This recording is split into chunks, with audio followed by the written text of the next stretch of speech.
ahan bamakta notice dialogue TV bu mieng tabir bu pudimapu diren kangabam na kurumzari haukiba July 10 ga nithoida kuki lamhen tuyen ba kangbu singna sengmai assembly constituency gi manung chana leiba Kanto Sabal gi yum taruk maine tumna thadok lamlaba madugi matungda sem khemchana security deployed tawagi thabak sing yangsin basat ki bagi khongchat ki pau hairiba maine tumna thadok lam khiba Zagadu 57 Mountain Division gi cantonment area gi headquarters oiriba 24/7 surveillance leiriba civilian amane hekta sangba yadaba adugumba yamna restriction thamba mapamani hariba mapamarda yum taruk mai thadokibasi angakpa pau ama oiri masagi yum mai thadokhiba adu khunja singna kanjage haibasu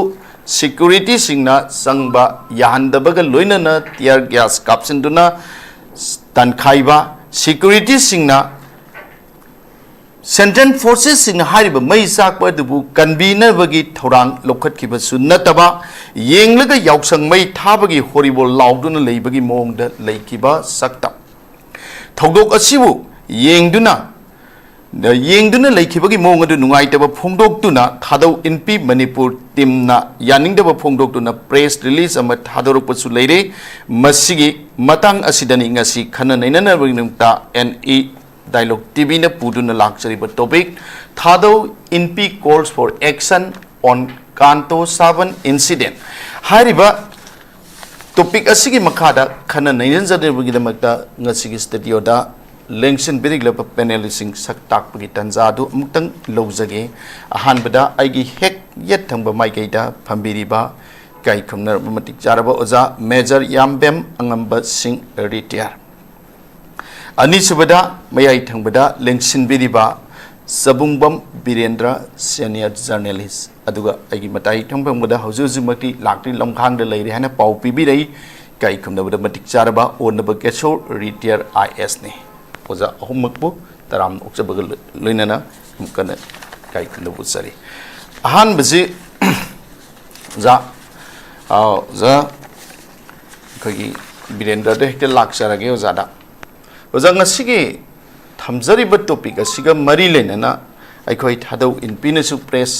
release ma khak tholokpasu leikre ngasigi topic sigo oza topic sigi matang da kari thambi ningbale oza ge morta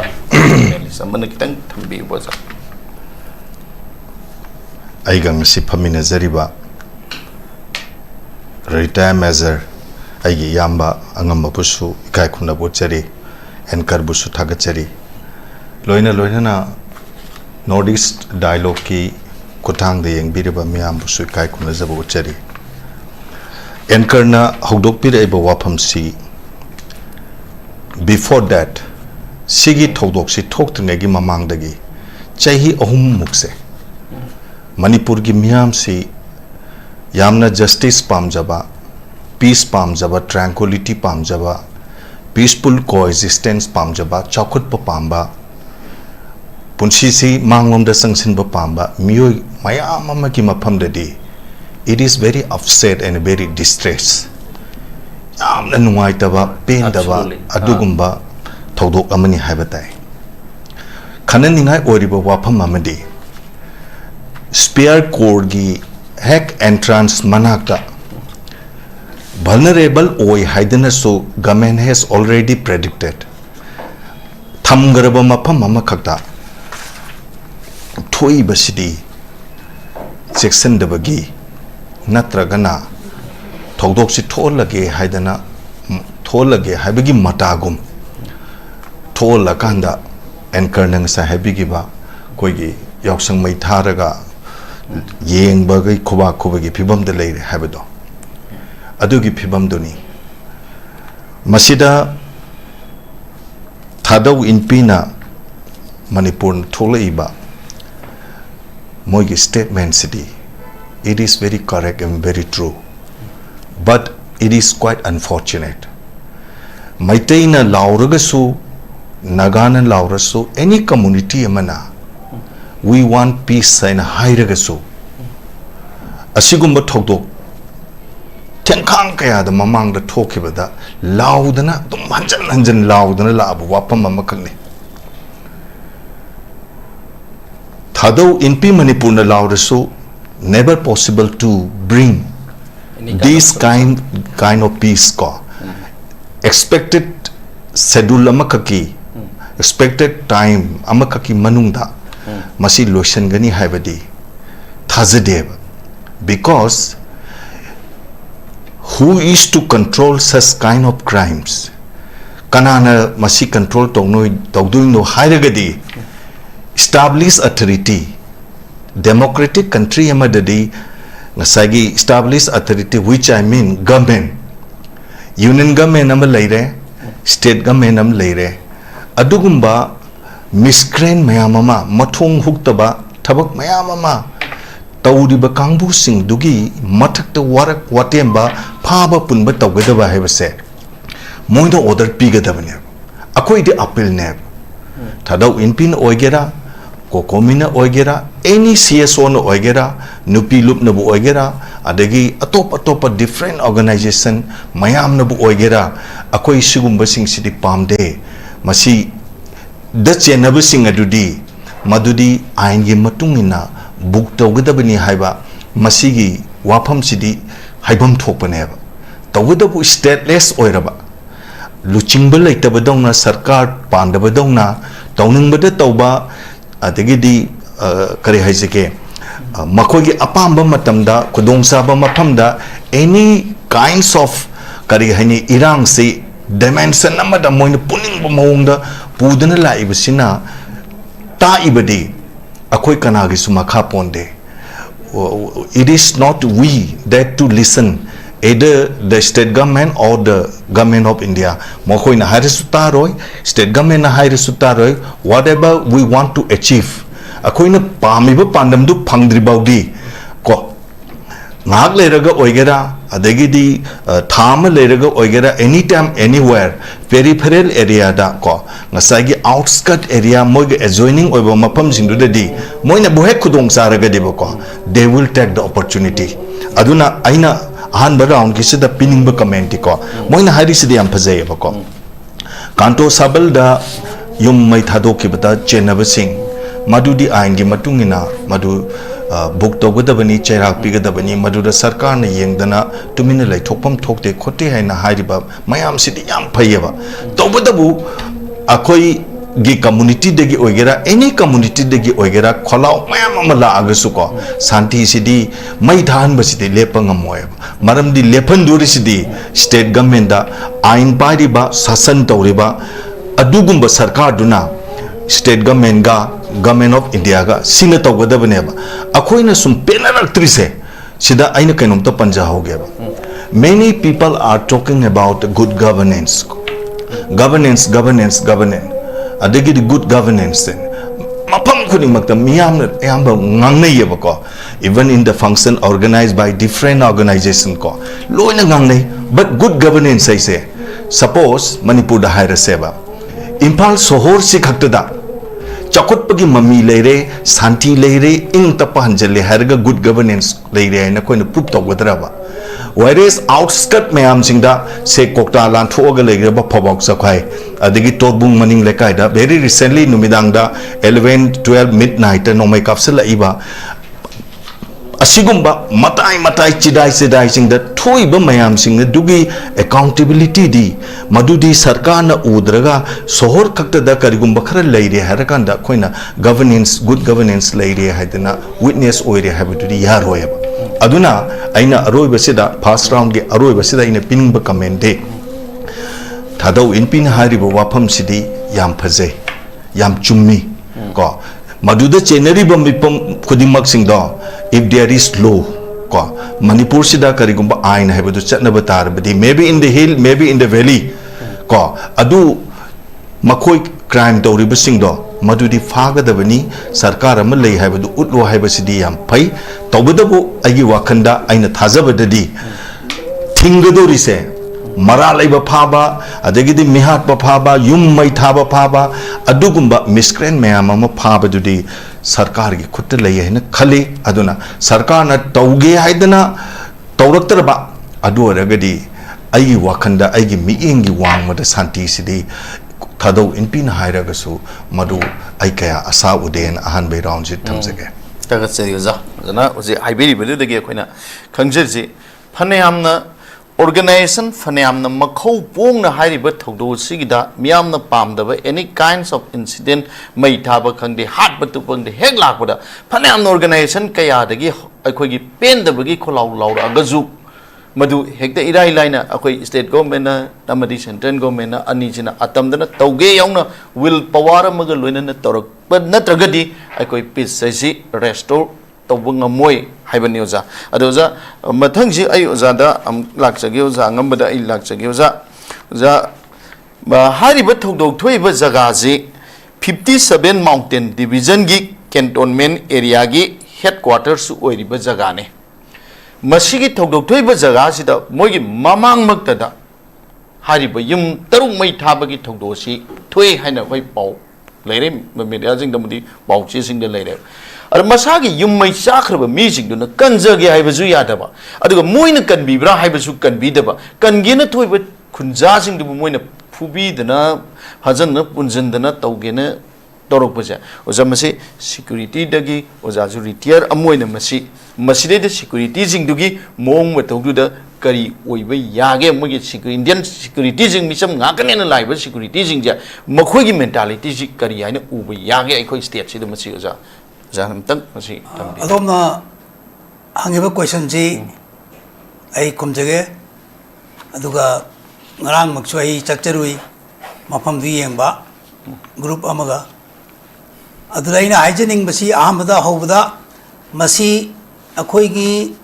manipur government gi home department gi failure ni kari manamda failure ne haibadi manipur da leiriba security forces si central police ama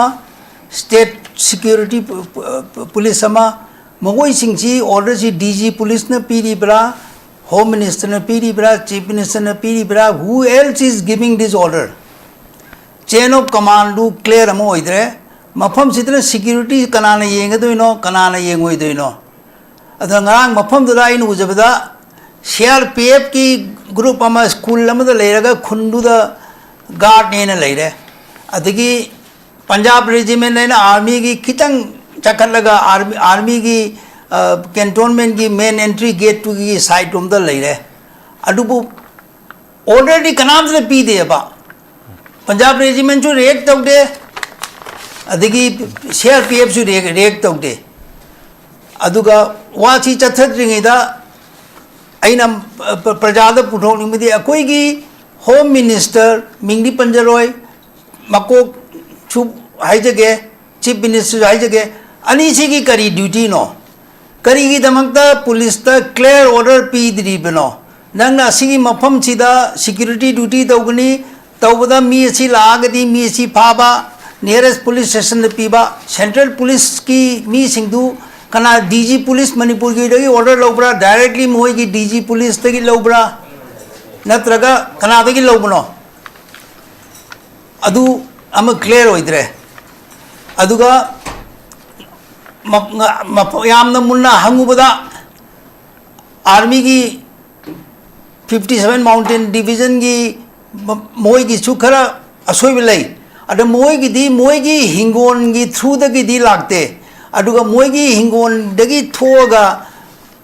khunji gi yorom dai du da khunji nepali ju lei maitei ju le amna lei 70% maitei ni adagi kuki ju khara lei adu mafam du changbada kuki group yam lakpaduga maitei group lakpadu ani du unaradi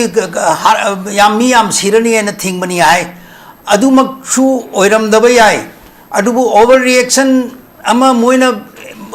crisis the decision lobang amdre crisis the decision lobang amdoi maramdi moi they had not planned how to protect this village how to identify the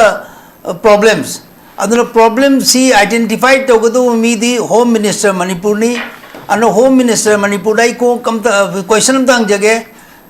adom da charge lobadagi ngasi bawda DG police ki office chalaga operation room da map mayam da kanana kadai de deploy to ge na DG police na dom the briefing pirabra प्रजा दा हाइबियु आई चलग येंगरे कदाई कदाई the कनानो duty तौबा SP अमन कराई तौबा SP सिन सी तौबा mean सी तौबा मी सिंगसिना असी तौबा इदु खंगबिब्रा ऑफिस तदा फमगा लोइना हाइग्रे एन फंबिब्रा अदुना येंगरे कदी युम मई चाकजु उरराय युम सिंगदु गिना वारी बदु अदोंगी डिसीजन लौबा हितबा ऑर्डर पीबा हितबा अदुदगी थोलपनी होम मिनिस्टर मणिपुर गिरा चीफ मिनिस्टर मणिपुर गिरा अदुना ngarang दुगी ममांग चीफ मिनिस्टर नहांदा चलुई चीफ मिनिस्टर ngarang चलुई दु कांग्रेस की लेजिस्लेटिव पार्टी की लीडर न चटकनी हाइबदे बंगता नो महान चटपगी आइने हेंदबे यादे आइन चटपा मन प्रजा के अवाबदुदी चीफ मिनिस्टर ने येंगदौनी कांग्रेस की लीडर न चटपदुदी अवाबदु चीफ मिनिस्टर हाइरमदु तौदोरिब्रा नत्रगा ngatangi हरावबई तोहनब्रा अखोइना हाइदी प्रजा की वेना हाइजबनी प्रजा मयामदुगी अवाबदु सोहेलिबसी कमांड स्ट्रक्चर दु होम मिनिस्टर की चेन ऑफ कमांड ऑर्डर पीबदु सोइबा कनाना करी ड्यूटी तौब सोइबा अदु मयामदु आई home minister and chief minister of Manipur दा मोइगी रेस्पॉन्सिबिलिटी ना हाइना हाइजनिंगी मोइने यानिंगदबसु याय अदुबु प्रजाना जल्दनी प्रजाना खनबियु कनागी मिस्टेक नो आइदु असिदा क्वेश्चन ची थनदैसा तागतसरी ओजा अदो जा जानबगे सोंगिम फमदे जो जाना हुजि अखोगी जांगमबनसु थंबिग्रे को मसी मतांग सिक्योरिटी की ममांग मक्तदा अखोगी 57 माउंटेन डिवीजन की एरिया नगना जागी कुनगी युम तरुक्सी अखोई मई थादोखिबने मसी सिक्योरिटी जिंगदुना कनबसु यानदबी मोइना कनब्राइसु कनदबा असिगी मतांग दो जागी मखा तारकदो ओइनो जांगमबई मखा तारकदो जागी ओइबो वाखलोन दो जासिगी बैकग्राउंड से करी लेबे यावगे सिक्योरिटी की रीजन से मोइ मेंटालिटी से कमाई दो जाखन खरखेना खतन सब कोई तमो अगमना हाइखिबा सिसो मंगतनी आई मसे लोन इंडोर्स तौजै सिक्योरिटी की लाभसे से लई हैबसिदी मयाम पुनमन लोय खंगे काइनादा होजिके आर्मी के personal मयाम सिंगसिगी ममांगतदा right in front of their own eyes hai tare ko ado masida gasegi leriba abandon torba jum tarung mai thadok paiba se mase thadok pa yaroi hena makhoina mase thingpham thokpune hariba mase thingda maximum se yamna अखोइना येंगबदा करी हनी मसे post से central security force न either मसे serious ओइना लौदबगी मोंगसु हाइरक माली नत्रगा कोई cookie सिंग तौरप खोलप थबक सिंगसिदा दम करी हनी खरा Linnean सी खरा लेबई मोंग से सुम ओइना उइ हरिबा एजिप हजिक फावदा लेरेबा नेरेटिव से कुकी सिंग से विक्टिम ओइना अदु ओइबगी परसेप्शन नमा अदुम लेबा हाइतारेको specially among the central security forces अदुगा मेजॉरिटी और मैतई सिना ngasi kan hai perpetrators of violence ki mong da dumai dong mkhoi da wakhal da phau bu gum bayam tawi masi musu lei aduna oji kuki np manipur na hari ba aran ba torgadi masi action lokhom thoi sine ba action nai se kari hari logi matungina masi action logodu ni mkhoi na action hari ba se action je karai against logodu na number 1 migi mayum makai tha ba ba se Indian Penal Code nadraga hoji anova kanoda law da mase kanoni hari offense mani hari ba offense torabani na hoji ke hari ba yumai thari ba missing do identify toraga mkhoi bu court puthoga mase charge sheet toba regi trial toba magadu ki phangom thokpa dandi do phangan ba se leba ki na chanebi amani hari ba ko aduga not only that khoina su mu hajani bana amadu central security forces ma khoina mahom du karigo present oraga makhoi gi tawpham thokpa duty do tawdaba targa di makhoi gi negligence of duty samchamna bada makhoi gi tawhon thokpa kari hani negligence of duty natraga even sometimes makhoi se complicit oiba high complicit oiba di tawriba thawk sida makhoi si kari hani matiang pangbagumba natraga makoi logtunabagi moonga lairaga labor leitabra haibsidi ekoi inquiry tawraga ekoi khangani haribako aduna masi tawpham thokani tawdragadi matungda koigi miscreant sing haitare ko not all cookie ko ya cookie sing su khuding makse loina phatte ana koina kari hani koi brush amata na pen to budu di langani hariba I think there are so many innocent oiba afaba cookie gentleman mi kya lady bani haba adama se da khra miscreant oiba kangbu mi khara na hekta torok pase masi tobu yade habse ain haiba malai aduna ain wo koi respect tawna sakadabani haibase khangnarbagi damakta adugi action lawbagi adugi wafam ni amaromda Thadou Inpi manipur ko Thadou cookie si kari no habse ma charang na koi na khanggi matung na I khetang su explain tawjaram ge more or less Thadou se aham bada especially hojiki haukip ka tariba kangbu sing si koi Thadou gi group haina admai tawna khangi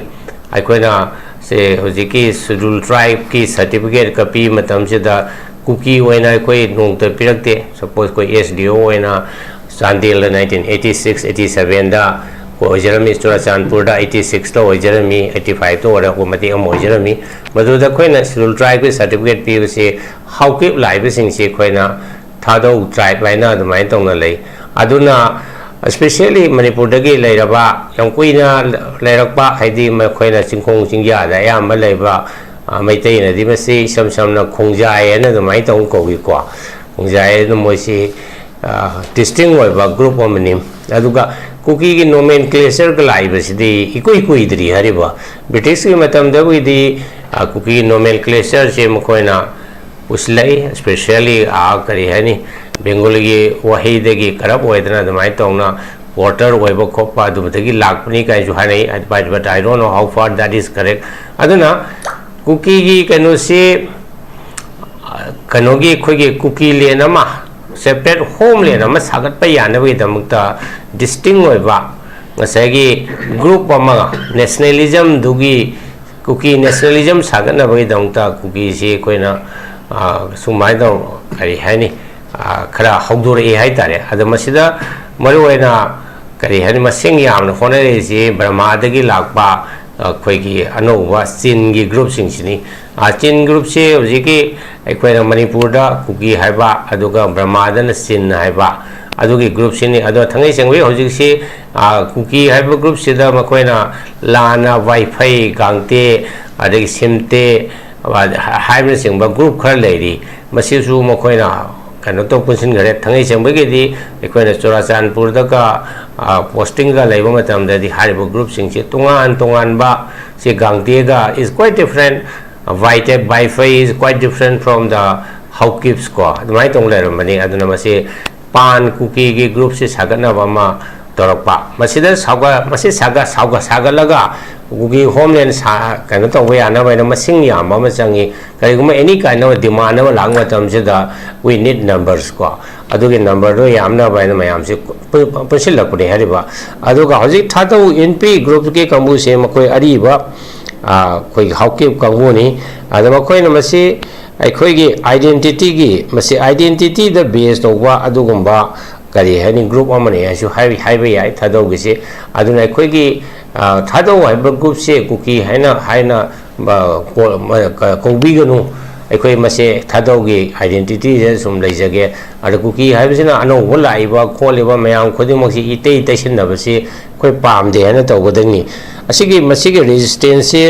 akhoi neban chief secretary oiringai matam da su khoi sum thengnai students organization sing gi si khoi unaba lakba khopa matam se da matam da su cookie students organization ke so se sum lei aduga separate group oina cookie gi Thadou students association na adum lai adum asigi group ani se tonga na adum parallel oina lai ko adada hojiki Thadou gi group se khoi na manipur da khoi unai madde moi di lera kari hani peace loving oiba santi pamba group ni ana adumai tawna khali makhoi na hojik koi gi imphal gi tampak sida leibada kanasu ayat basu leite makhoi ge life and the property da mase kari hani threat so leite hari ba mitai gi site ge whereas koi ge cookie group sira khara hani koi ge mitai sing sibu khara yang ba khara enemy ora khan ba ada whereas koi mitai na di cookie busu thodona enemy ni oina su khan ba se kya leite hari ba adana mase koi cookie homeland amator is a larger game plan of the su toriba cookie gi kari hani militant group sing sigi makoi gi game plan ne hari ba ko aduna mase cookie Thadou Inpi na mase action logodabne se ai mase chummi hana khali mase ai support tawi hana amagi round sida damai thamjage tagat sari za zai mathang si za kino ta lak sage za birendra lak sage za ngarang date 16 gi sida Thadou Inpi na thador ki ba press release dugi matungina Thadou Inpi na cookie gi organization amatada makoi karimba makhallamatagi cooperation pidaba haidana moi huzik press statement sida koi hairegi ado karigumba somda peace porakna na ba haidana maikai khudimagtagi honorei ba tanja sida Thadou Inpi na saudana cookie gi thong sida moi da cooperation pidaba haiba wakhalona ma huzik tholai ja sisina idea of Manipur da idea of Manipur ki statement masigi wapam je sagala kamatam da masina kadai pawbo da masi sumai tau taragadi peace reconciliation torok badasu phuro thangba amo oina thoi dra ja aidi phagala kadaba phagala na bhona bai tanja je sumai tau chala ga ja masi ja gi miyeng de kamai na masi yeng bi ya anchor dainang sa at the very outset aina some points I played score aina thamjagi dunia hoji maitaina santi purak seharasu madu enmity ama invite to bag manarane maramdi hojik se hingsa gi la nama haitare ne changnaba khotnaba yadaba amaga haidi kanglup khara gi marakta hekta unnabada kainoma heta tawnaba nomai kapnaba ni khangde thang painaba ni khangde heta unnaba yanadaba gi phibam mama leringe matam sida Thadou Inpi na ka harai sidi yam di phayaba ko but moina hairasu aing sa haijabado cookie will never listen to them maramdi migi di atamna na tawgena tawrakhra pot amni na loisan handrib neba sai matang sida aina anchor da thamning bam leba tamo ni su yobiri ko tamo ani su aisu anchor su ganatantra chat palai bak sigi bona fide oiba citizen amne when I buy a soft Colgate legera alu legera any item labor matam da I pay tax I pay ba phi mabulai rasu Colgate pulai rasu karigumba item am labor matam da su pibam thopa sarkar da aina tax anum piriya ba ganatantra sabal leba amagi nagarik citizen am oirubagi ka aigi ithau chahi manga ama mapung pharap matamda aina aigi mihut khana nabige franchise to I exercise it we used to cast our vote to elect our leader akoina akoigi hak se akoigi mihut se khalle haidana akoina sinnabagi akoi chapchaba ithau tawe we have surrender chahi manga gi akoigi apapata khuding maksing to lepi gadabane haidana akoina akoigi mihut khalle Khaliba mihut singdo howzik what they are doing now kari tawrige banida who is protecting the life of these thing people of Tamenglong None Senapati Ukhrul do they come by road to Imphal Tamenglong dagi oiro None dagi oiro Senapati dagi oiro Ukhrul dagi oiro moi by road ta Imphal lak pangam mi braba maningtam na lak pa se freedom is not free to them Kari dawle geba elected members singdo we have surrendered all our rights to them moina to gadaba natraba ngakpi gadaba moina ngakpi raktrabaneba sarkar du form to bada yawrabaneba I in the name of God I dana tawraga bar sangbidan ngakani miyam gi lan tum punsi ngakani ene leigraba kangbu ngaktaneba hauzik miyam je schizophrenia ina malaya kogi mental disorder se ayam baloi leirabaneba Yung laylon wifi da thoki bataw doktobo prithvi gi leibak amata da leiriba mipum khudimang na ko madugumba du tab du jungeba adugi mayam ama mental disorder ma schizophrenia hairse leiraba manipur da so ayamba loi leiraba ne akhoi gi damakta section bigidaba ngakpi gidaba kangbu sing aduna makoin akhoi gi care se lowdraba ne sai min hainai ko many people are saying that kari hani not only Assam Rifle or Army or BSF or any other central security force, it seems they are supporting the cookies. It is oftenly said. Si koi kaktan hai banate bako. Koi na sida pangkan kana raga panganga ngang bay wasunate. Ayamba mapam singda pangsan bu oiro. Adigi atopa program bu oiro public domain da maning tung draba imai ben sing isininaw mayama mana. Kendra Sarkar na Manipur da akoy bu ngakani na thara iba makoy sipai sing sidi cookie ngak tan leire tan haibasi haina tan leire bane ba sum chuma abane ba ko akoy na siu hojik se we are not blaming them, we are blaming the government. Asa aina haizagi ba akoy ki chahi manga gi right ama privilege mayama mamoid sinadana leiraga collective responsibility ama khaglaura kanda akoy bu ngakpi sen bigada ba moi mayam singjina they are still sleeping. Akoy na laure ba irang tawre ba agitation tawre ba singsidi to awaken them no kedole ge have never akoy din no koy de sinagre koy chahi manga gi pibam thokpa jingdo no no loin tobiro en koy sinagre ba moina tawgada du koy na tawlere CSO Miamna, Nungaite, anchor Nangasai Habigibda, quite emotionally am oeva. On that day, very itself, a reporter talked to me. Estamos mais away. Nupido na mamita mapita, dana, Luhumbagi, Karihaini, Kuidactring Matamda, put open and out than Lehobu, Mayam sing own put Mayam Makak to go. May Thadou Pakoto Yaw Ravaneva. No at Samagi Mangan, the Luhong, no money. That's a redo. Akoi Anoba Punsi Magi for a new generation, new world Amakakine, Mapi Mapa, Oiduram Nedna, when they enter into wedlock, Lohong Kongdong Nana, Yumban Bagi Punsi de Laiba, meeting to give Matamoide or Kayam Kayeva, Satina Kairam never. So that now, Hojikti, government also not protecting our life. Or other forces which we do not want to name. Akoy na haining da ba mayam sing so akoy gi punsi je hojik ti ngak tra bane yengo bako hojik pharene cookie ga maitai ga horapa matam da ye khaina re thengai na re kap khaina re hatung na re mai thana re ko after that kari to e naga ga cookie ga mula ya cookie ga maitai ga nobody was there to stop it. Now, Hojik Nagaga cookie ga Tolopa Matam Sidasu, who is there to stop it? Lepteba Maitega cookie ga Tokna Kibal Lan, Hagadi Irang Duda, Akoina cookie, Kapu Matamda, Ko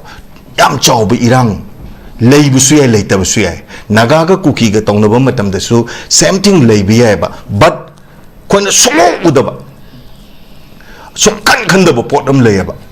Nagaga Kokiga Kanariba, Maitega Kokiga Kanari Sidigi, Hand Dangerous Soiba, Manipur, Machetana, to Gahana Bagiko, Achoma Taba Amadi, already enter into Manipur never. Adugi Potu the neighbor Manipur Miamgi, how's the economic sabotage amalize. Kogi Pesapu Maxija do the right chatting never. Inner line permit system is there. Quite dangerous over port. Inner line permit system say government of India gidi masing kangdana masigi permit se pahal lakanda akoi gi sida masing thing dana mi thajal lakadoi ne akoi gi damak ne punsi kandorim ni leiba ngak torim ni ipai puna thanamal lan thum tukai langai ama lehuriba ning tambal ama leba ama oiramba Manipur sibu ngak sengani haina leiriba isinina mayam singduna when they return to Manipur moina Manipur ima lebak sida halakpa matam dane akogi zati se leiram gadar leiram moidra habase inner line permit system se akoi pachana section na to hogdraba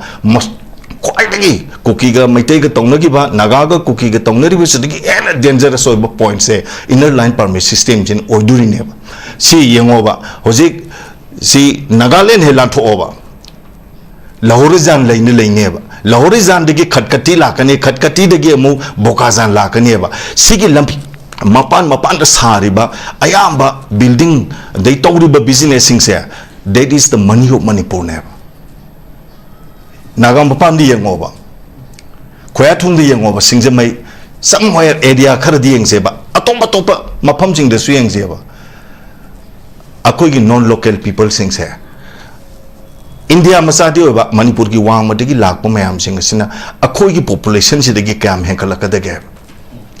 akoi gi paisa khudi mak sing se moina hujik thabak tawriba mayam sing sin loina khogi paisa thaire salabane akhoigi ain ngasa hejab doko schizophrenia na mental disorder ma khoi de leiri se karino dadi business se hujik nan tawge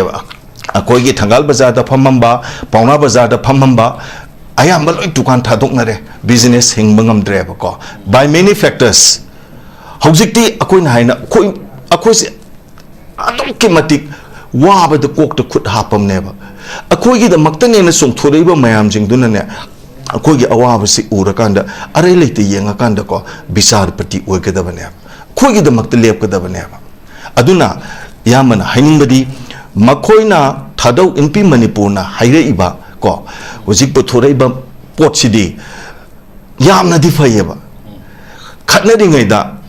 ngasagi hairang ngai da yurang ngai haidana ko amma khak layeba adun one tainaba rom da lakhraga di ko ngasagi aina se Russia si Mikhail Gorbachev aiduna president oringe matamda mana hena phagatra aina USSR aina harambudo phagatra aiba policy ma tawrubu matamda madu adverse effects laktana machet tana dismantle tawgieba adumaina wakalon amada haira agaso if it is taken otherwise it may be translated into some other things which is likely to be resulted kariyani unwanted mayama matholopa yaba malayaba aduna yamana thamningbadi mari budi leinadragaso kokiga maitaiga tongnariba nagaga adagidi kokiga tongnariba sidagi ena kwaidagi section gadaba akhoina Miam koina hen aware ogadaba yam sensible ogadaba yam bhap tagadabidi inner line permit system jinebako masidais da ngasagi authority sing jina ko phone tawdana mi sing sita ko nangi adu retire tawdore adu matam loigadore expire ogadore adu tawgadore si mayam ade hujik yengobako bazar de yengo approach road lambi ayam badasu yengobako dukan phambasing se anchor da ai pramanam tang bizage dugolution jage bako aina nagampan da tukanam phamge haire lak manga deposit tawge haire owner du na pam de no local people amana laga 10 lakhs ai deposit tawge it is welcome iraiba kange haibagi wakalon amada akoi se songthorok pam khakti darkar layaba aduna one of the most important things that we have to take care at this juncture koki ga maitei ga khanaba naga ga koki ga khanaba sidigi hena dangerous oirakadaba pote hojiki inner line permit system jine until and unless akoina section logdraba akoina East Timor da ade Kazakhstan da China da Bangladesh da somewhere Dr. Tamiba Mayam Singh Sina when they come back to Manipur their future will not be there Chulai Leroeba China da Hujik America da or Prithibiki Atopa Chakut Palebak Sing da Chakut Matam Siki Bidyama Makok to the Laidana Haidana Tuan Ba Choba profession Pari Bising do Moina Manipur Sida Halapa Matam da Kwa Maitei Heba Masing se Kucho Karakatangairam Basuyaya Karida inner line permit system se Niom Chumna Koina Masi kari hani lens thalogdragadi aduguma pibam mama lakani tawadabu Thadou Inpi Manipur na hoji puthora ibasidi matang kitang chapata brain khali chumdi chumme haibam thoeba ko khana di ngai matam kari hani kari gumbam ma seranana madu arthan gitar de madu ne hen akai ba madi oira piya na khale reverse result am language ni ai hagat sensa ajab wapam ne jam khasidi zai khoge Hujik Tokriba and Thadou Inpi statements gi matungina aikoi sigi army की 57 mountain division की मया नक्सिना अखोगी सूद लेब Kangu अमजु अदगी none सूद लेब कांगू अमजु को criminal network सागलगा अखोगी Manipur सिदा अदुम अयाम मतम the मनिंग तौना अदुम मसी पावबदा अदुम तौन लेरी सी फारगसु मरुइबा prime accused दु इफा फागतबी नाकोइन indirect ओइना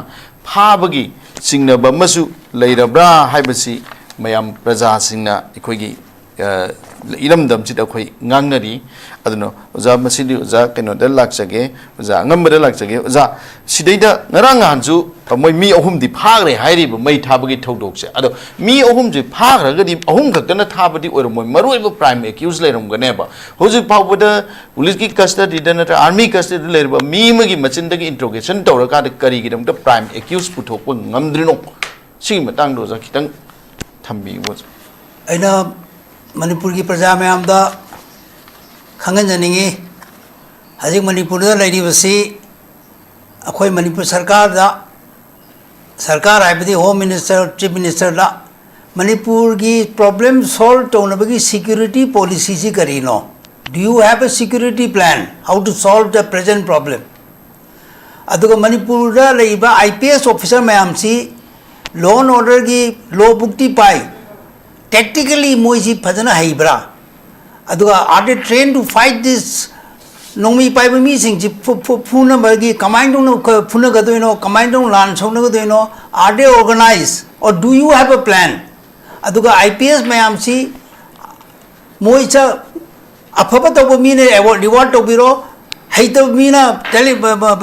show him the road to some other place aduna hojabadai haijage company chani yang khaini mapandi purokpa ade cobra battalion chani ni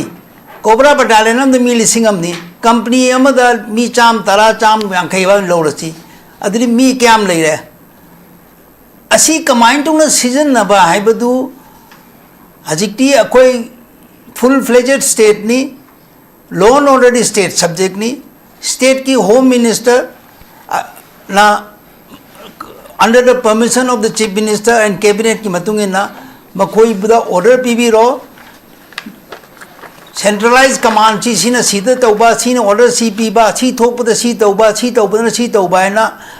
accountable oi biro tolop chardi public ta ai tolop chabage ai thabak si tawi ai na hai tabne aduna you have no plan aduna ni pradamna police ka central police forces respect of this aduga public so dikchu hairi assam rifle gumba adigi central forces kharana kuki protect tawriyena aduna aham badidi aibo haijodi suji cancel tawgadawni karingma cancel tawbangamdre for political reason haigadra for strategic reason haigadra maram mama bibiro adubu kara strictly implement obiu amupu camp ta lerdi camp tu mapan thon ba yadaba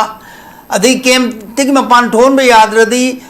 camp ta leibo weapon du kanana check tawri bano kari command to check tawdo no adu chu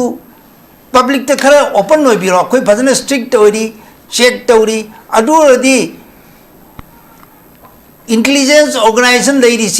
CID branch am leire research analysis wing am leire NIA leire India ki intelligence organization loin Manipur lei adu karino khangdri se aduna problem si solve towning ibra towning da bra aduna taw da bada wari badi Manipur ki population 33 lakhs ta 65% Imphal Valley ki 5 district maitai ni adigi atai na Ukhrul Tamenglong Churachandpur Chandel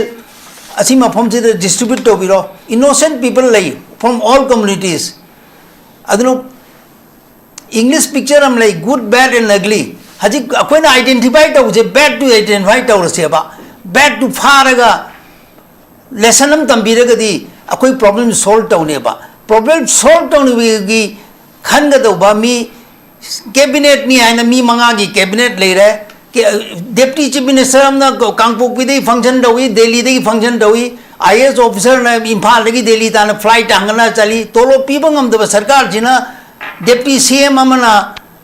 Delhi the layer deputy CM Nagaland ki chief minister ka tawra home minister da appointment law re chief minister bu bypass to bi re law and order si usit tare kanan usitri do no usit do no cookie da phattaba bad element to mapandai lakpa chin cookie nongmi paiba sing do moi sing do na disturb to ge hai bud da law to leiba condition sina moi du nungai halle ba aduna asima chu prajan khangbiu asiki mistake si akoina planning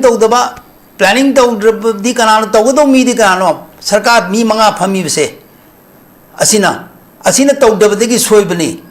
aduga tawbiu aduga leiriba police force se accountable ohelo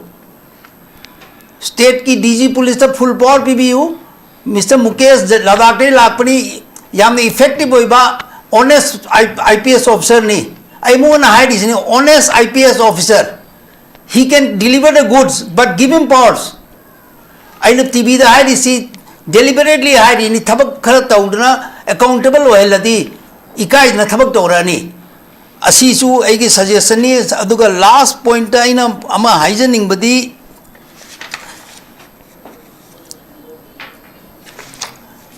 Manipur ki Home Minister da solution ama thibiro. You have promised the central leadership of your party. We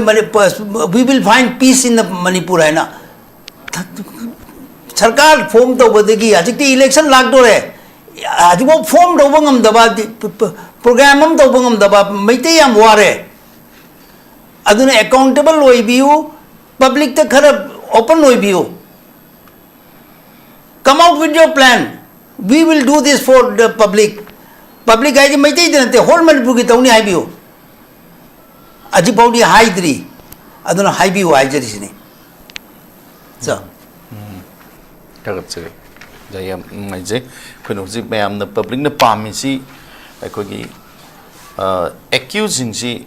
direct phabagi mo to koi nakoi na mi sing akogi asengba bisak du phabagam dar ga nakoi na taina ga le ga praja gi sentiment sum song luk paduna icham jam jaba matamoi sok mi sing na saw ba sum henkat lan laga sum le maram maduna aikoina hujik leiriba situation sing de aikoina justice cybership puropagi jagi wa hi sidagi statements regi koi justice puropa je koi ngam gidobu je koi leitri ano ja hore thaga chari ja adu makha da aroiba round jo ja na ba ge so da I lak chage ja da ja hairiba thogdok si thokraba matung da Kanto Sabal gi maine chakbai thogdok si thokra kanda aikoi gi MLA angam mathau mayam sing si hekta changjal laga nungai taba condemn taba phungdok pagi mami chu tai hairiba thogdok thoiba jaga je Sengmai constituency gi manung chan leiba MLA honorable Dingo gi magi constituency ni ngarangan thogdok thokra matung da bana mafam da main thado ki pigraba imung sing adu da aikoigi mateng pangboina yum sabirani haidana pot chai pusalakpa ui matang sida aikoina pamidi praja singna pamidi yum sabibadu natte matam punamaki MLA mo ina peace porak nanabagi damakta nakal ani magta lairiba mayam chi yasinana ba porak pasini adu MLA mapam da kudak teirang kan gaba jaga da sek pusalaga yum sane na hona rei joja masik kari haina aikoina uba yai thoiba thogdok sigi matang do MLA na tawba dubudi badamda yum sabige khopige tawi dubudi phai ko adudi yamna kari hani minuscule oiba yamna insignificant oiba thabak ne hariba ko adi sumasa masu kai ka thokda tawbu khopa sumbagi relief khra piba khopa sika sidi that is not going to solve our problem. The problem is that Kanto Sabal the you may have or go soon natraga kanoda pagakcha ikai me ada sukukishin no ikapaku or so natraga jiki litanda no me kamna bana traga kanoda light on wifi da masagi me kidnap to work hotpa masit or it's a manifestation of the larger oiba ngasagi lawless oiba anarchic oiba adugum situation dugi ngasagi symptoms ne hariba ada ngasagi tamanga mana hariba sumai tawnam Manipur gi laiba sahi ahum helable problems is solve togi harboidi government should have an action plan hai tare ko plan ama ꯁꯦꯝꯒꯗꯕꯅꯤ ꯄ꯭ꯂꯥꯟꯗꯣ ngasagi plan ru da ngasagi there may be different kind of stages hai tare ko first phase second phase third phase hai mai dona masigi thabak se paikhat ka ni haibagi mong se koina hoji phawbu du ubu ngamde ariba hoji everything se ngasagi adum no ma horaga loire adana sum chatpagi mong gong tawba aduna hayeng simai sum continue toroga di sahi om hen hogre adagi masih sahi tara sachakadri la kun bawba simai dona sum laigadri la haibase aikoina adum chingnei hariba karigumba hojiki lairiba the kind of leadership lairiba chief minister lairiba home minister lairiba cabinet minister deputy chief minister ani lairiba mokhoi gi thabak mohong se yamna incoherent oiba amaga amaga samnadaba asi tawra kare nga ki oiba mokhoi digi akhoi ta phangi se karigumba violence ama thongba ta condemn tawre condemn to gudu phai hajum jai hai ko sukat akhoi na hena tawhonning badi condemn to boga loina na hojiki magi sarkar ama obegi ngasagi authority o ama obegi magi assertion am changi hariba assertion du kari o torokada ge da aina ma khoi da piriba thabak ko ngasagi crack down to ba adegi kano to ba ngasagi arrest to ba prosecution to ba adugi ain dik thawna re madumang no su problem solve to gada ne haibnate larger issue lairiba kholiba problem se ngasagi different aspiration lairi ko cookie homeland adi separate administration asu jo ko ne hekta ignore do we abrate hariba ado ke afawbudi makoi gi sikhana bayai nadaga yadi haiben singba sigi table da hariba mayam si koi gi negotiating table lama da koi poraga koi discussion nama to ya darka lai hariba adu da table da lagna na ba discussion tawna na ba wari sabi process su yaude concrete hoina sima tawna na pamre kaino sino pamdabana kaino different group sing dugi makoi ya pamba karino pamdabana kaino si bog ya de haibagi sino one side ne ko second side ta negotiating table da lakna bagi damakta sometimes you have to force them to come to the negotiating table kanago mi khara di hobjiki leriba current kari hani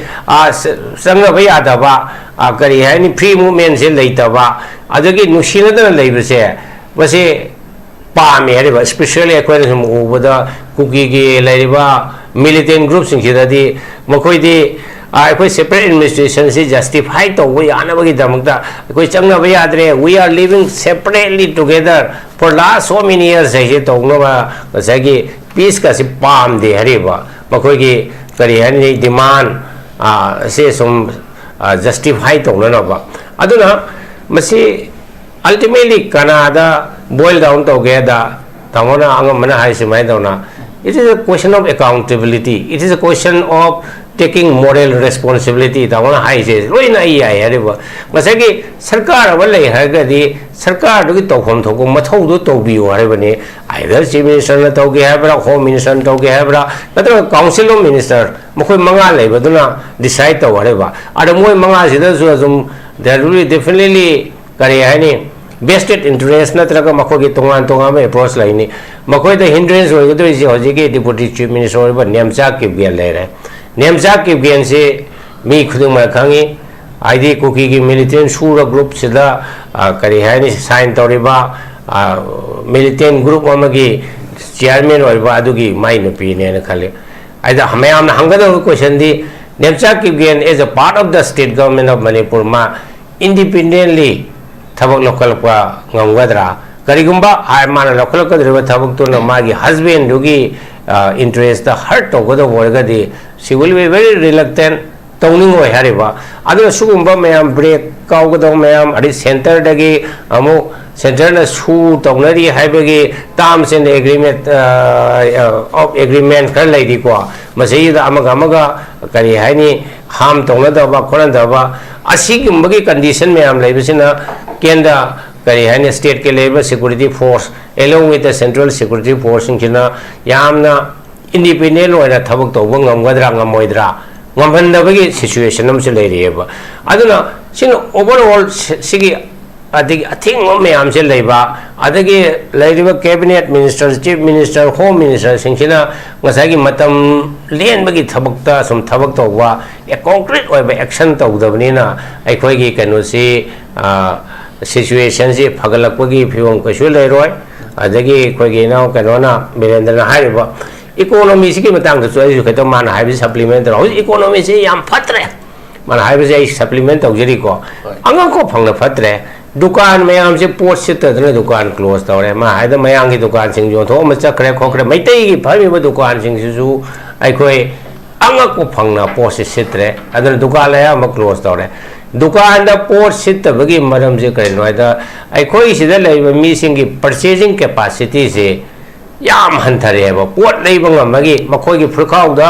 disposable income hai economics ke loan da disposable income je leitre hare ba aikhoi da leiba paisa se di ai gi basic needs sai tare ko ai gi chana ba thang ba ching hawai thom thau leiba adu khakta gi oi ba aduga disposable income ai ma gi extra oi na khoi na gari lening ba natraga yum saning ba natraga kari gumba ato pathaba ma lam koi ba satpa smai do na disposable income je yam na limited ore masida khajik dang safari wa salary class kakdang khatang pai pensioner khatang khajik dang pai aduga 90% hena leiba general ge public tadi makho ge khutta paisa je leitabni na wo se leidre po leidrabni na amu government kari sol ke hada ngasai ge khoi ge sahi ma da kare ba state ki GST se crore lising maga sohum chamri ni aduna handa ki situation je asom soskra bani na hoje ge lambi Imphal to Dimapur ki lambi si thing ba se tha ani hangale tha ani si da khoi ge pot pusilak ko da pusilak yon ga da yon dravni na GST collection tha ma da lupa crore suppose sohum chamri oiga su sohum chamri orami ba poto hoje kari hani tang khai ma hen hantarani kaina da pose pusilak tre da khoi di ya mana economy si Stari bata iba pose yum sabani khangde gari yon bani khangde tori bu kholi bse ya amna mapan da gi pose pusalaga sila pose yon bani hariba aduna manipur government amuk se khangsin na dana usna dana leisna amuk masai ima imphal dimapur gi lambi sida blockade to le bse mase hangdong na bagi oiba serious oiba negotiation to bani khangde natraga force na dana hangdong gi mong su leite adom yeng leiba sarkar ama leiye bse ase ekoi emission uwa phangdre leita buga chap mane hariba kya koina hojike imphal dimapur ro se asum blockade to tham doino nagara to ko ge to koki na to maitai na to any kind of banana blockade se base khoi ge basic oiba fundamental gi oiba khoi ge human rights amasung constitution na guarantee to riba ngasai ge freedom of movement adagi aikhoi ge right to life hai tare ko aikhoi gi hingbagi life se masida guarantee toriba se loina mase violate torpone hariba aduna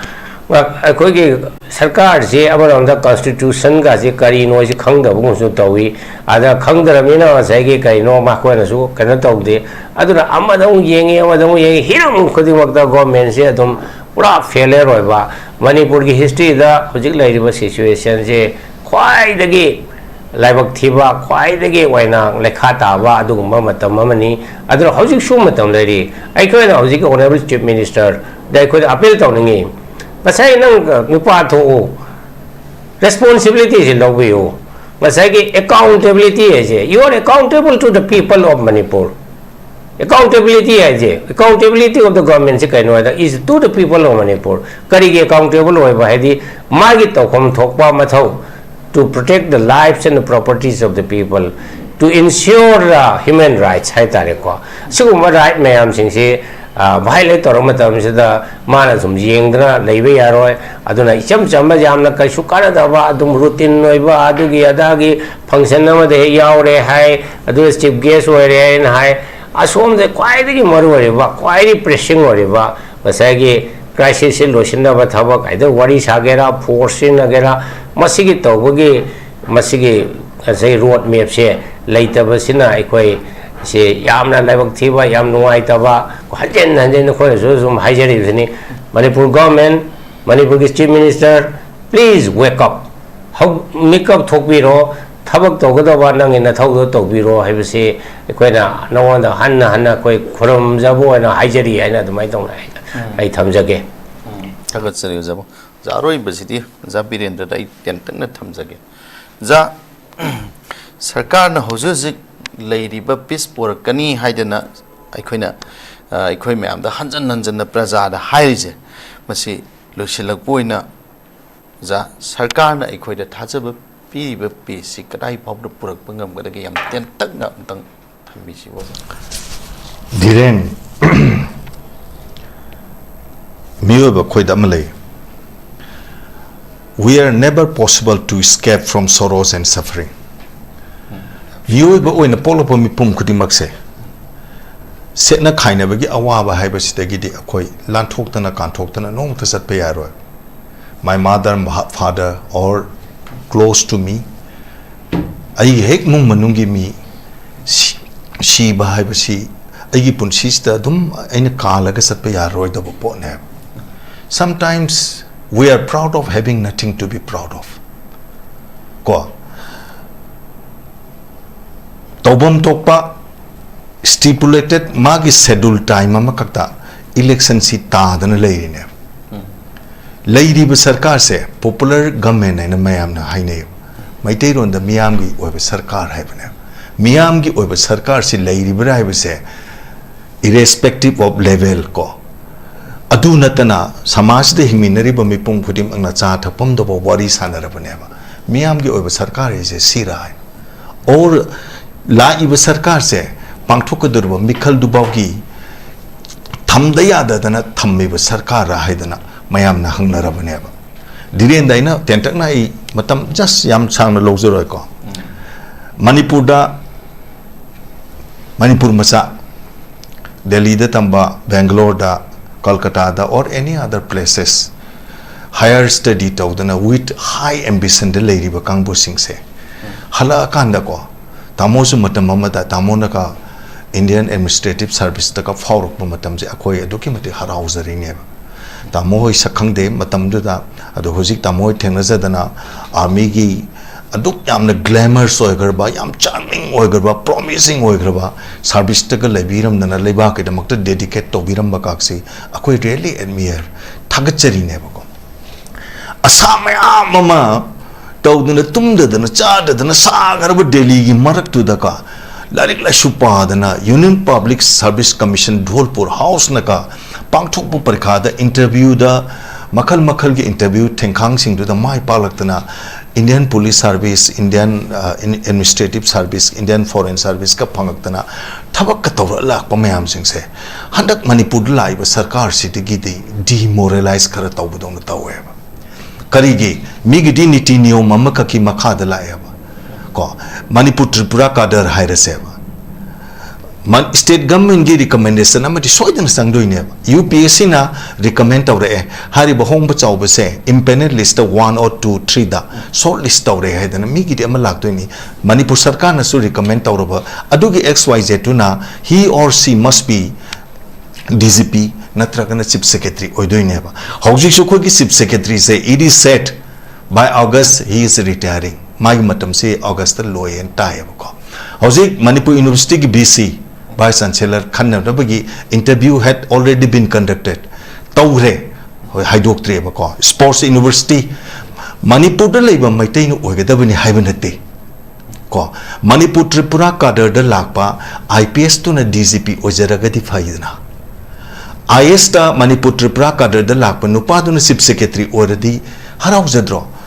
ngasagi hona jarapdugi leibak sigi damak aigi IS oibudugi nungai jabudu natana chief secretary ma oirakanda leibak sigi damakta karigumba kharadi aina angamba thogdang lorum ge habado loi thadat le habnida aduna hau inkhala iba angang sing sida honamagi lepanai prithvi sida maina kari hani tauge na da khanbado ngamgada boida khanba matam ama khakta honariba angang sing se somnana civil service thana bagi parkha gi paisa aduk thamme adu tambe ada tawre tok thorokpa matam dadi ko triple IT gi oigera NIT gi oigera sports university gi oigera DGP hapada oigera chief secretary hapada oigera BC hapada oigera bera yam layaba aduna ngasagi angamba na sorry dhiren habi base ko tamo gi wakhal da amakhak layeba hojik layriba sarkar siteba ko ngasagi tamo na bage sona habi ge bada action plan amati leite jiri bamda share pep na kapada kuki gi moitara mathoi si ge share pep ki amma no maina palam draba matam duda makoi gi bullet che sokap ka poe koi mi sokpagi makoi gi mi sokpagi ka pakhibane ko ai koi nuksibagi yengo maduda angang ahum nupi ahum ne ko maharaj bodhachandra gi matamda akoi gi bubon chingai namalai bubon mahadeva ina barak turen sigi wang madane ko bodhachandra maharaj na maduda community hall ka laisanga sadana phachana thamimne adu bengali gi londa bubon haibasi khogi nopok ning thong nopok pan thoibi ne haidana matam dugi ning thawdun saraga thaname adu dugi ching dugi wang madana maitai ching jigi somnakan barak lom thamakpa jiri dom lakpa ko siri chokduri khalom naksal lakpa turin sigi ngasagi chingi chingmai chida leris the unauthorized occupant ngaktane adu gi mafam du dune ba pusalaka na moina mi sing do tamthi bomong da hatu kan da bora da hapchil laga turin de langtara krising se adugumba terrorist ki thabak ko mayam ama tawra adubau da prithvi da terrorist pamde hairiba government of India sina ngasi bawda topam thopa thabak to just justifiable oiba mong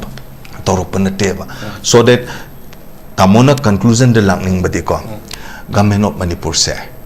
masi kitang weak oiba male ko ngasagi thuiba thodok se masi mit to bangam gadaba adugi courage to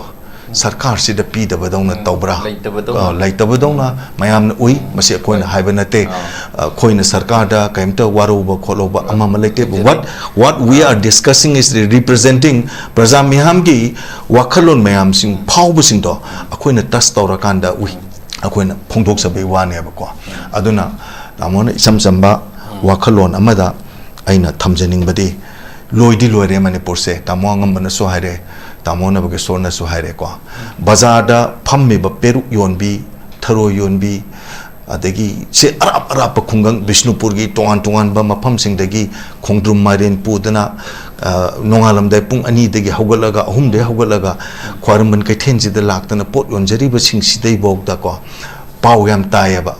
paisa nuksagi matang amagi matang da ko thobal de gi su obi amade gi su obi laiba mayam sing sidai bo adu to kholam nina akhoi gi thak se khitang di sat khre aduna khoi mayam sing se khachik tang di makeup thok pa phai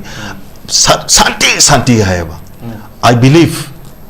government of India na di santi se matam kharadi makhoi gi phangge na khali ba pandam do adu phangdri baw di ko ai di santi si porakani khande adu ye hondana santi purak se haide the type of karihani Bangladesh ta tawgiba Nepal de tawgiba dugumba amakha Manipur si the leraktraga de ko as never possible to have peace much another 20 years or 30 years akoi predict tawbada mudu wan thokane na kane thagat seriza yam noise zik leiriba phibam sidadi mipung khuding na pamiba expect tawriba peace haibasi tarai na lakadabagi mami nate loina aikhoi khudingmak amatu oibagi wakhal khanminaraga yan tanminaraga peace haibadu lakadoribani adu natragadi Manipur da peace haibasi yamna lapna leiri haibagi saninduni aikhoi ojana phungdukpege thagatsari oza ahumbu oza nabakishore oza ngamba amadi oza birendra loinana Northeast Dialogue TV bu miyeng tabiriba kunamakpu amuka na taramna okchari ngasikidamaktadi matang asi loichinjarage Sparkle Educational Service ki Career Counselor ki Female amasung Male ki ahangba post ani kauri Educational Qualification MBA loiba oigadabani Fresher amasung Experience leiraba miyoisingna apply tobiba yagani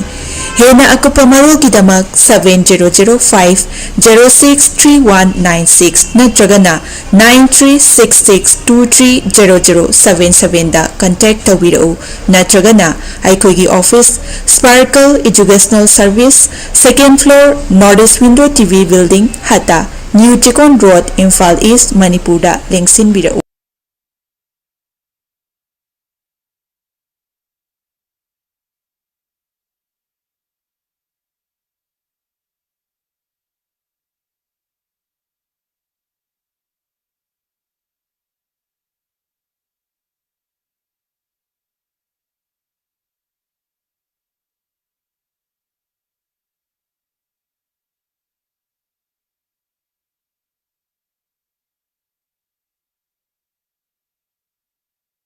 Northeast Window mining tabiriba mayam punamakpu taramna okchari hauzik mapalamgi thabaki pau pijari ahanbada athubagi oina Dubai gi warehouse worker gi thabak kauri hairiba thabak asi apply to biningba miyoisingna presentable and good communication skill leibata natana masagi chahi kunmathoi dagina kuntrataret phawbada leiba oibigadabani hairiba thabak asigi pijariba khudong chabasing adudi per day 12 hours duty hours oijagani per week ta 6 days duty oijagani 2 years work visa pijagani loinana accommodation and transportation pijabata natana medical and insurance su pijagani hairiba thabak asigi thagi oiba salary lising kuntare tagi haujagani ani subada United Arab Emirates ke driver gi thabak kauri hairiba thabak asi apply to biningba miyosingna Indian car license ka loinana Gulf ki license leiba oigadabani amasung basic English communication leigadabani hairiba thabak asigi Indian license paibiba miyoisingi thagi oiba salary di lising yankhai dagi haujagani Gulf license paiba miyoisingi thagi oiba salary lising yankhai manga dagi haujagani ahum subada BIRENDRA water park ki female retail staff tara kauri hairiba thabak asi apply to biningba miyoisingna retail experience leibaga loinana yamdrabada 165 centimeter ki changda wangba oibigadabani thabak asi tauba miyoisingna piriba khudong chabasing adudi accommodation transportation aduga duty meal su pizagani hairiba thabak asi thagi oiba salary lising maudra taretagi haujagani Pamarol gidamakta 7005273217 natraga 9366230077 natraga aikogi office Northeast Window TV building hata New Chikon Road ta lengsinbirau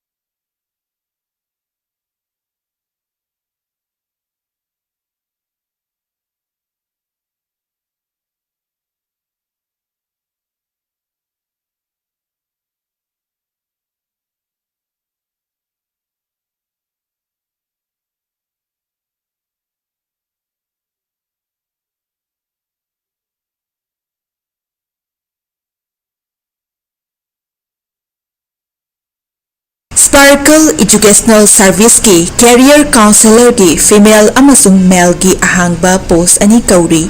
Educational Qualification MBA loiba oigadabani Fresher amasung Experience leiraba miyoisingna apply tobiba yagani Hena akupa marul kidamak 7005063196 natragana 9366230077 da contact tawirau natragana aikogi office Sparkle Educational Service second floor Northeast Window TV building hata New Chikon Road Imphal East Manipurda lengsinbirau